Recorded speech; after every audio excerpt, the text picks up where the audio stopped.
बांध कर कीनी बजर को पीन बे, मनवा बाहर भाग्या फिर तुक भेख ले जा लीन बे। कंदरप बयानित जात है, स्वप्ने से सौपति माही बे, जागते ही पंथ भूले कौन पकड़े बाही बे। कटर कटुआ गावे जो ये बोल चलावे लात बे, गए गर्त गोर भोंदो नहीं संगी साथ दे। करवीन होकर जग ठगे, लड़ीन होकर खाएंगे, बापतों की चादर ओढ़े और दगड़ लुटे जाएंगे। दगड़ धोसे भेख ये भागे पर बैराग दे, बोलते ही व्यस्त चढ़े जो सर्प बंदी नाग दे।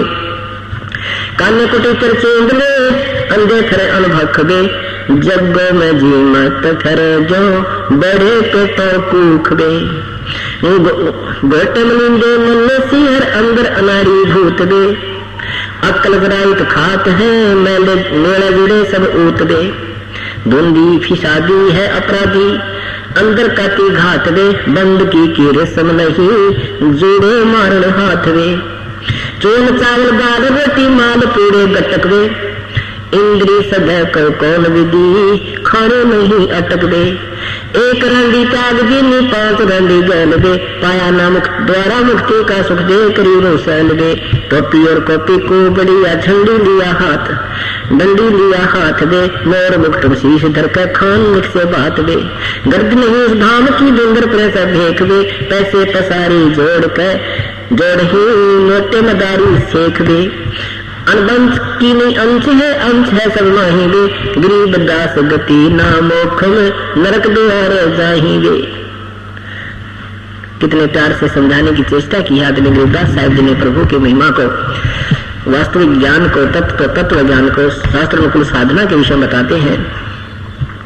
बंदगी प्रवेश में भाई डंगता भक्ति कर ले, इस भक्ति को प्रवेश कर अपने अंदर, ये ड्रामे मत करे, इससे परमात्मा नहीं प्रसन्न होगा, ना ही तुझे कोई लाभ मिलेगा, ये तो नरक में जाने का सामान है।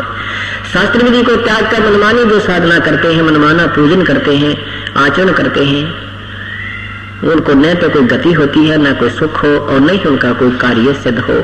गीता जी अध्याय नंबर 16 मंत्र 23 और 24 में कहा है कि शास्त्र परमात्मा की भक्ति के लिए तेरे लिए शास्त्र ही प्रमाण है। उसमें लिखा है, उस शास्त्रों में जो लिखा है कौन सी शास्त्र अनुकूल साधना है, कौन से त्यागने योग्य कर्म है जैसे, और कौन से ग्रहण करने कर्म है, वो आपको शास्त्र ही बताएंगे। अर्जुन, किसी व्यक्ति की दंत कथा पर विश्वास मत करना। गीता जी में जो लिखा है उतनी ही साधना करनी है, उससे कम ज्यादा हमने नहीं करनी, वो फाउल पॉइंट होते हैं। उसी का प्रमाण देकर आदरणीय गरीबदास साहब जी बता रहे हैं, बंदे बंदगी प्रवेश में धरे देख विवेक पिन ही, बिना ज्ञान के कोई तो पुरी बन रहा है, कोई गिरी बन गया, कोई नागा बन गया, कोई जैनी बन गया, सारे कपड़े काट गए, और कोई मुंह पटिए बन गए, किसी ने कचकोला कढ़ा लिया, कति पूरा उस तरह खड़ा कर तिलक पिलक लगा कर माला पहन ली, और किसी ने बड़ी बड़ी दाढ़ी मूछ बढ़ा ली, कोई कुछ पहन रहा है, कोई किसी प्रकार की अपना एक प्रतीक बना रखा है, मैं अपने भेख का, अपने जो उनकी व्यवस्था है संस्था के कोई प्रतीक होते हैं। जैसे वैष्णव साधु केवल एक रुद्राक्ष की माला को गले में रखते हैं, एक ही मनिया एक कच्चे से धागे में डालकर, उससे उसका प्रतीक है कि ये वैष्णव परंपरा से संबंधित है। इस तरह परमात्मा बताते हैं प्रबंधाकर में, क्या बताते हैं, बंदे बंदगी प्रवेश दे और धरे भेख विवेक दिन ही, सर जटा मुंडत केश बे। कई तो जटा रखा रहे हैं, कुछ मूंड मुंडवा रहे हैं, कहते ये नहीं, ऐसे नहीं भक्ति बनती। सेली और सिंगी तुमरी चोला अमोला पहर बे, मुक्ति लकड़िया हाथ लेकर पूछते हैं सैर वे। दंडी स्वामी हाथ में लटका क्या करेंगे, और उसमें नीचे नहीं रखे, कंधे पर रखेंगे, उसका श्रृंगार सिंदूर लगा कर, तिलक पलक लगा कर, कपड़े कुपड़े लपेट कर, और कहीं बैठेंगे तो उसने ऊपर खुट्टी खाटी पर टांग देंगे, कहीं वृक्ष पर बांध देंगे, आप जमीन में पड़ेंगे, लक्ष्य में ऊपर रखेंगे। तो महर्षि दयानंद के जीवन चरित्र में देखा, उसमें लिख रखा है दंडी स्वामी था तो सारे उल्टे काम थे इनके, तो बाद में रणेश का क्यों कर शेर बना दिया, वो सारे पाखंड इसके अंदर भरा था। उस दिन दिखाया भी था आपको, फिर पेपर में निकलवाया था हमने, आगे भी निकलवाएंगे, समय आने पर दिखाएंगे आपको। तो ऐसे ये लोग थे जिनकी सुखी महिमा बन रही थी, भक्ति इनके पास थी नहीं, हम उनके अनुयायी बन गए अब वहां से कोई हटाया तो छो मावे, गुस्सा होते हैं, उसके विषय में बता रहे हैं।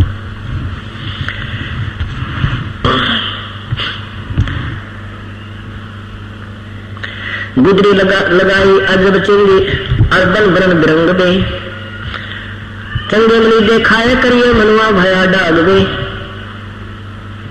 ऊपर ऊपर तो हंस बना मध्य कौआ काग दे। ऊपर तो संत बने ठहरो तुम, अंदर सारे विकार हैं। ऊपर तो हंस वाना, हंस वाने, और अंदर से कहते तो बुगला और कौवे जैसे लक्षण तेरे। हंस एक पक्षी होता है, बुगले जैसा होता है, सफेद, और वो एक तालाब पर होता है। उसकी पहचान होती है कि वो मच्छी नहीं खाता, जीव हिंसा नहीं करता, मोती मोती खाता है।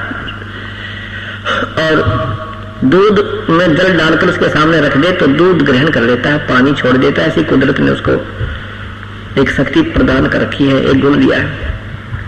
ऐसे ही भक्त के लिए लिखा है कि तुम कहो तो हंस, भक्त वो होता है, साधक वो है जो हंस वर्ती में हो, बुराई नहीं करे, किसी की रिश्वत नहीं ले, किसी ने दुखी नहीं करे, बीड़ी शराब मांस तम्बाकू नहीं ग्रहण करे, यानी अच्छे विचार कोई देता है ग्रहण कर लेता है, बुराई को छोड़ देता है, उसको हंस कहते। ऊपर से तुम हंस दिखते हो, साधु दिखते हो, अंदर तुम्हारे अंदर सारे अवगुण भरे पड़े हैं, तुम संत नहीं हो। चंगे मली देखाए करिए मनवा भया दाग दे। ऊपर ऊपर तो हंस बाना मध्य कौआ काग दे। गुदरी लगाई अजब चिंदी अरन बरन बिरंग दे। ठहरे बनखंड भेड़िया जो नहीं सतगुर संग दे। यानी तुम्हें कोई संत का संग नहीं मिला, इसलिए तुम ये नाना प्रकार के पंथ बना करके नाना प्रकार की साधनाएं कर रहे हो, तुम्हें संत सतगुर नहीं मिले।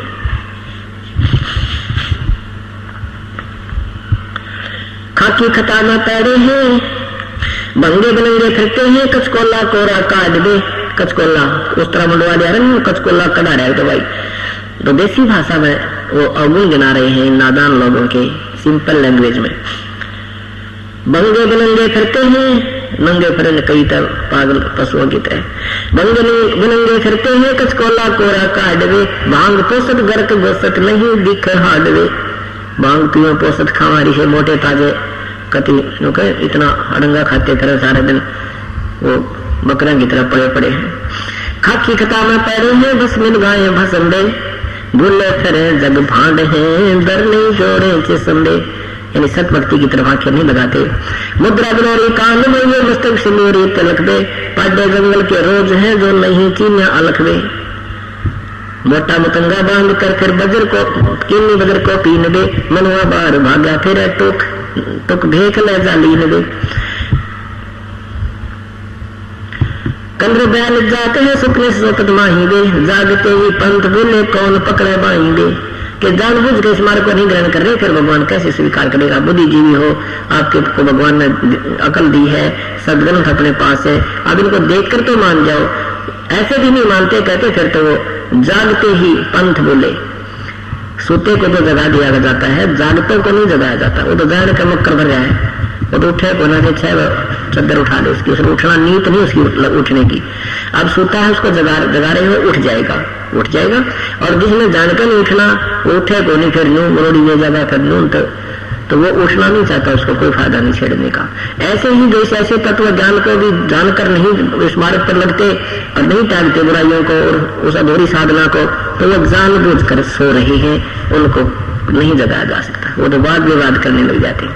हाँ, जिनको ज्ञान नहीं था वो फटाफट ला रहे हैं और अपना उपदेश ग्रहण कर रहे हैं।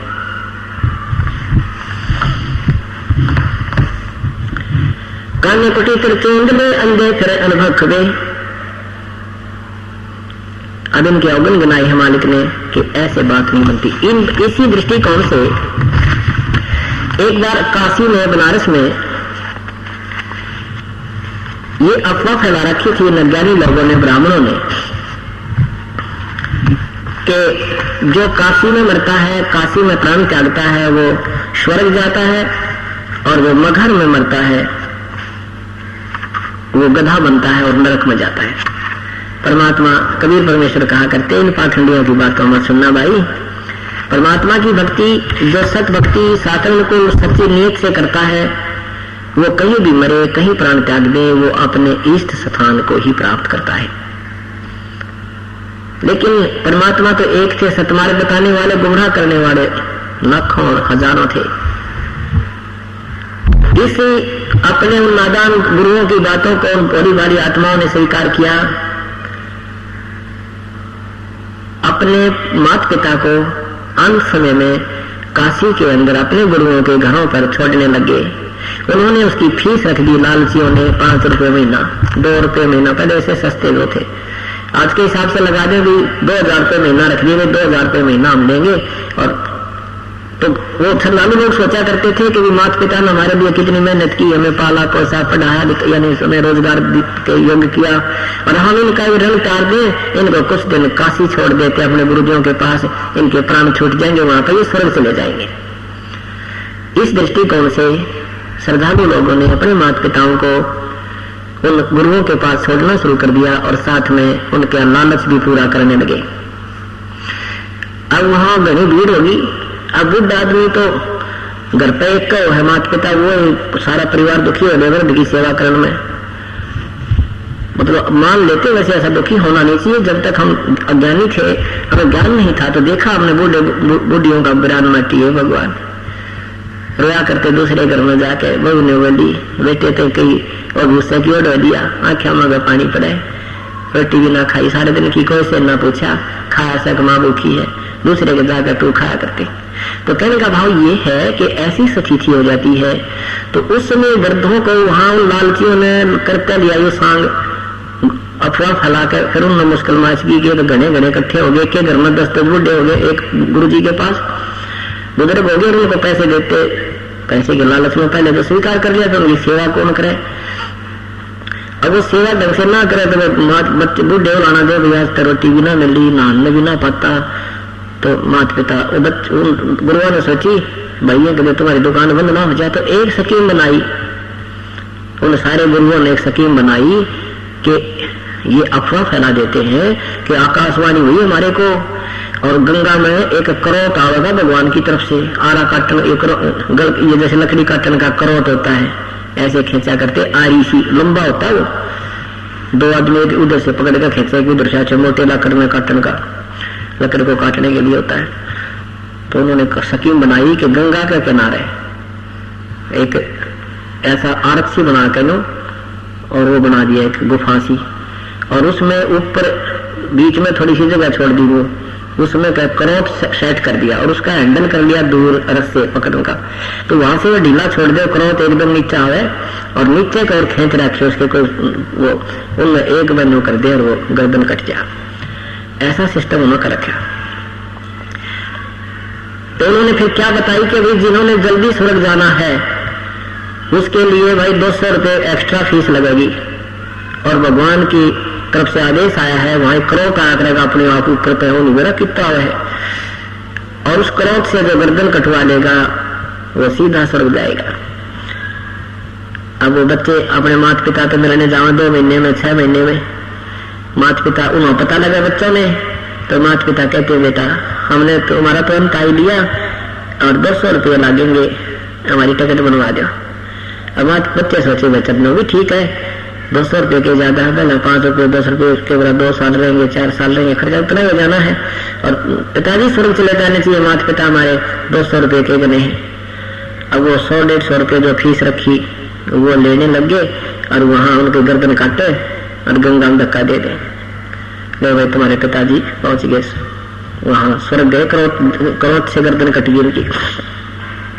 और कई बार वो करोट ना चलता, वो अट जाते रस्से की तरफ कर, वो ना आता तो उसमें बाहर निकाल जाते, भाई आदेश नहीं हुआ भगवान का तेरे लिए अभी नहीं जाना है।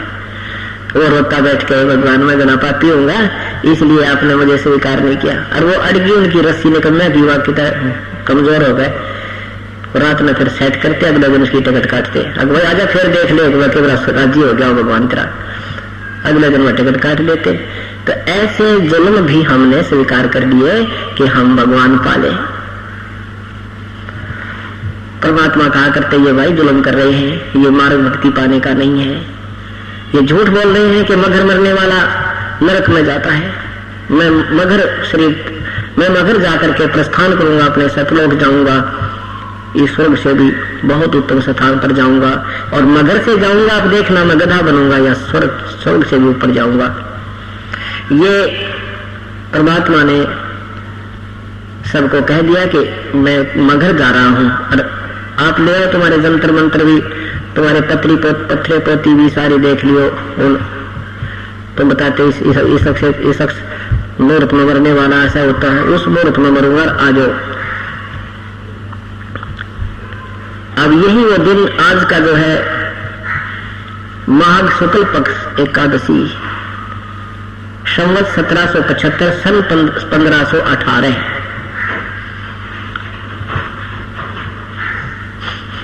सन 1518 इस दिन परमात्मा मगहर पहुंच गए। मगहर का नवाब बिजली खां पठान मुसलमान था, वो भी परमेश्वर का शिष्य हो चुका था। उनकी बहुत लीला देखी थी पहले। अब ये 5 दिन में आपको पूरा विवरण दिया जाएगा। आज का जो दिन है उसके उपलक्ष्य में ये कथा सुनानी है। पहले बिजली खां पठान मगहर नवाब भी परमेश्वर कबीर साहब के शिष्य थे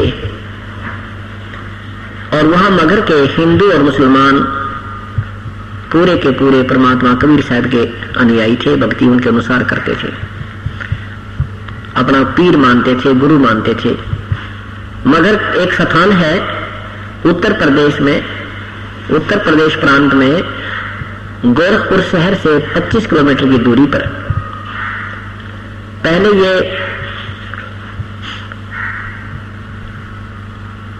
एक रियासत होती थी और अब उसका उस मगहर जो अक्षेत्र जिसमें आता है वहां का उस अक्षेत्र का नाम जिला कबीर नगर ही रख दिया गया है। उस एक जिला बना दिया गया है कबीर साहब के नाम से, जिला कबीर नगर। तो मगहर एक स्थान है, एक कस्बा टाइप है, जैसे छोटा सा कस्बा होता है इस टाइप का है। वहां ये दास भी देख रहा है, 3 बार गए वहां प्रसंगत को लेकर के उस प्रत्यक्ष प्रमाण को देखने के लिए। तो जब परमात्मा वहां पहुंचे तो उधर से काशी का नरेश, काशी नरेश वीरदेव सिंह बघेल, वो भी परमात्मा कबीर साहब का हिंदू शिष्य था। वीर सिंह जी को पता लगा कि कबीर परमात्मा हमारे गुरु जी मगहर में से त्यागेंगे और हम उनके सबको लेकर के काशी आएंगे, काशी में उनका अंतिम संस्कार हिंदू रीति से करेंगे, मुसलमान रीति से नहीं करने देंगे। इस दृष्टिकोण से सेना भी साथ ले ली कि वो मुसलमान नहीं मानेंगे तो युद्ध करके लाएंगे। हजारों कई हजार सेना और राजा वीर सिंह सिंह बघेल दर्शक, उधर से यही धारणा मुसलमान लोगों ने बना ली कि हम अपने पीर कबीर परमात्मा की अपने हिंदू रीति, अपनी मुसलमान रीति से अंतिम संस्कार करेंगे और यदि हिंदू नहीं मानेंगे हम युद्ध करके इस सब को प्राप्त करेंगे। परमेश्वर वहां पहुंच गए, लाखों की संख्या में दर्शक और साथ में सैनिक आदि ये सब इकट्ठे हो गए। परमेश्वर ने जाकर कहा कि मैं चलते पानी में स्नान करूंगा, तब प्राण त्यागूंगा। वहां एक बिल्कुल साथ में ही मगहर के साथ से एक आमी नामक दरिया बहता था। उस नदी को, आमी नदी को भगवान शिव ने साप दे रखा था कि ये वो सुखा दी थी अपने साप से। ऐसा वो पौराणिक कथा है कि भगवान शिव ने वहां उस नदी को सुखा दिया था साप अपने श्राप से। वहां के नागरिकों ने बताया और उस बिजली खां पठान ने बताया कि भगवान एक परवरदिगार यहाँ एक दरिया बहता था, सुना है कि वो अब इसमें वो सूखा पड़ा है, जल नहीं है, ये भगवान शिव के साप से सूखी हुई नदी है और कोई आसपास नदी नहीं है, कोई दरिया नहीं है प्रभु, कोई नहर नहीं है। आपके नहाने के लिए हमने बाहर से पानी मंगाया है, यहाँ का जल भी पीने योग्य नहीं है भगवान शिव के साप से। ये हमारी व्यवस्था है प्रभु। परमात्मा ने कहा कि कहाँ वो नदी, कि ये साथ ही है जहां परमात्मा ने शरीर त्यागने की लीला की थी, उससे 2 एकड़ की दूरी पर 500-400 फुट की दूरी पर वो दरिया आज भी बह रहा है, आज भी विद्यमान है वो। कबीर परमात्मा वहां जाकर खड़े हो गए और दर्शक भी साथ चले गए। परमेश्वर ने ऐसे संकेत किया था जैसे ट्रैफिक का सिपाही रुकी हुई गाड़ियों को वैसे संकेत करता फिर भागती है स्पीड में। परमात्मा ने जाकर के ऐसा किया था उस सूखी नदी पर, एकदम काफी दूरी से धमाका सा हुआ और जैसे पानी का पूरा स्रोत बहकर नीचे से ऐसे चल पड़ा दरिया पूरी रूप से भरकर 100 निर्मल जल से भरकर चल पड़ी। बोलो सतगुरुदेव की जय। और सांप, उस शिव जी का सांप भी मुक्त कर दिया भगवान ने।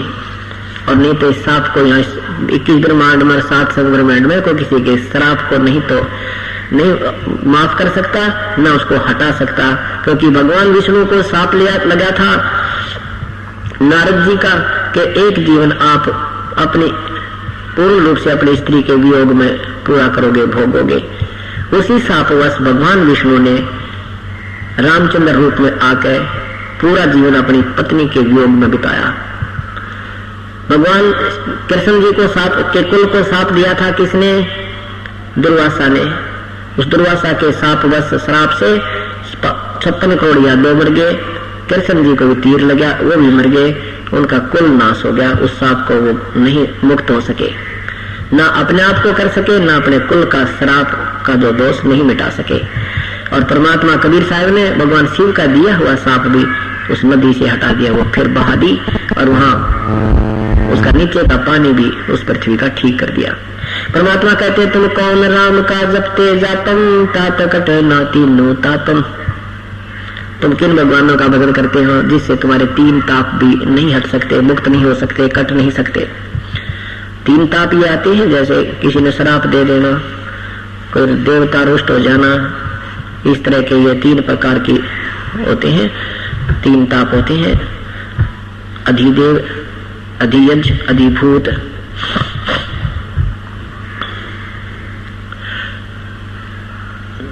सबने स्नान किया, निर्मल जल पान किया। परमात्मा अंतर्यामी थे, जान गए कि इधर वीर सिंह खड़ा, इधर बिजली खां पठान खड़े हैं, जो मुख्य वहां के मुखिया भी थे और साथ में आगे रहते थे, क्योंकि वो नवाब और नरेश थे। परमात्मा ने कहा कि सेना किस लिए लाया है वीर सिंह?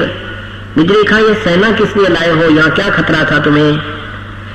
नीचे को मुंह कर लिया, बोले को नहीं, नीचे गर्दन कर दी, बोले नहीं। अब अन्य जो हिंदू और मुसलमान खड़े थे, उन्होंने कहा कि प्रभु, हिंदू कहने लगे कि हम आपके शव को ले जाकर के वहां काशी में आपका अंतिम संस्कार करेंगे, और यदि मुसलमान नहीं मानेंगे तो हम युद्ध करेंगे।